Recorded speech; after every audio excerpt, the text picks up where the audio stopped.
It's the origin of plant life. Sometimes you see it, sometimes you don't. But when you do, you probably don't think this single-celled organism could one day solve world hunger. When I think of algae, I think of like pond scum and that gross green stuff. But you guys are basically counting on the fact that algae is going to change the world. The core technology is to convert a wide variety of plant sugars into oils and proteins. We can take completely non-edible feedstocks that don't come from farmed land, and the algae can actually eat the sugars from that material, and they can make edible oils and edible proteins. The company didn't start out trying to make food oils. They were going after sustainable fuel by trying to be the first plant to power a plane ride. And they did it, but it wasn't the greatest of business models. It turned out to be tough and expensive, so they came up with another application for algae. We spent a lot of time trying to figure out how to make ideal fuels that would be good in an airplane or a ship or a car. And once we realized that we could tailor the oils that the algae produced, we realized, well, hey, we're not a fuels company, we're an oils company. If you think about saturated fat as a major problem and a serious indicator of heart disease in the United States, we can produce oils that have less saturated fat than any oil on the supermarket shelf today.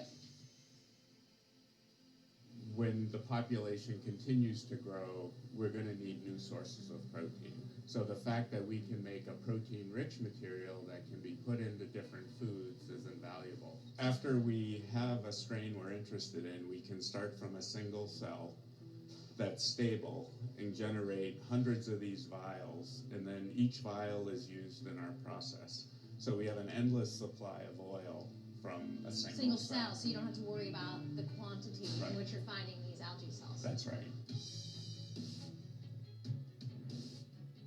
Would you see these products being sold in a health food store or at like a mass market chain? Our job is just to make this as normal in the kitchen as another ingredient like a flour or an egg. So we have a bunch of different products which are made from microalgae. Some of what we have is just dried algae, which you can see is just this beautiful yellow color. Right, it's not green. It's not green. When I think of algae, I think green. It's yellow because it contains lutein.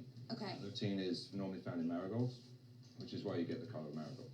And this is the healthy oil where we separate the algae from the oil itself. We will replace eggs, butter, and oil. So we'll take that out and we'll put this back in. So we've halved the fat, we've taken out all the cholesterol, we've taken out a bunch of saturated fat. So we've improved the nutrition.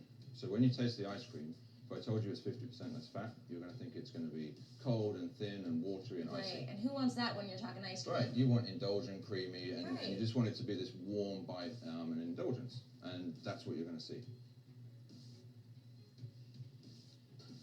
Oh, yeah. Right? Very smooth. Totally tastes like normal ice cream. Yeah, so it's that warm, thick, creamy I would have flavor. no idea that this was low-fat ice cream. Right, so you can serve it to your family, to your kids, and they're not going to complain. Right, because this right now, I mean, this would be a luxury product. The bread and the ice cream, they're not exactly about solving world hunger. Yeah, I think of it more as solving the problem of empty nutrition. So we're trying to replace just food and empty calories with great nutrition. But in order to reach those who need great nutrition, Solazyme will have to jump two major hurdles. One, set up these algae fermentation tanks in remote areas of the world. And two, get people to find algae oil appetizing. Innovation in food is very, very rare. Ordinarily, it's incremental. This is a real step change in what we can do for not only food manufacturers who are wrestling every day with consumers' demand for tasty food that's convenient and accessible for price. Well, with these ingredients, we can up the nutrition value of those without impacting any one of those. So if you're looking at billions more people, you need a step change, a breakthrough ingredient, and this one is the world's oldest source of nutrition being repurposed today to solve today's problems.